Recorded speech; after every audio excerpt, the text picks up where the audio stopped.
Hello viewers, మీరు చూస్తున్నారు lucky media. Brahmamudi serial fame Manas గురించి స్పెషల్ ఇంట్రడక్షన్ అవసరం లేదు. బుల్లితెరపై చాలా హిట్ సీరియల్స్లో హీరోగా నటించి ఆడియన్స్లో సూపర్ క్రేజ్ సంపాదించుకున్నాడు.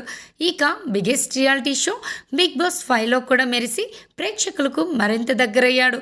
ప్రస్తుతం మా టీవీలో ప్రసారం అవుతున్న సూపర్ హిట్ సీరియల్ బ్రహ్మముడిలో రాజ్ క్యారెక్టర్లో అందరి మనసు గెలుచుకున్నాడు మానస్. కొన్ని సినిమాల్లో చైల్డ్ ఆర్టిస్ట్గా కూడా మానస్ నటించాడు. హీరోగా గోలీ సోడా వంటి కొన్ని సినిమాల్లో కూడా నటించాడు. మూవీ ఆఫర్స్ తగ్గిపోవడంతో సీరియల్స్లోకి షిఫ్ట్ అయిపోయాడు మానస్. కోయిలమ్మ సీరియల్తో బుల్లితెరపై అడుగుపెట్టి మంచి గుర్తింపు పొందాడు. ఈ మధ్యనే శ్రీజ అనే అమ్మాయిని మానస్ పెళ్లి చేసుకొని ఒక ఇంటివాడైన సంగతి తెలిసిందే. రీసెంట్గా మానస్ బెంచ్ న్యూ కార్ కొన్నాడు. తన భార్య శ్రీజతో కలిసి మధురానగర్లోని హనుమాన్ టెంపుల్లో కొత్త కారుకు వాహన పూజ నిర్వహించారు మానస్. ఈ పూజ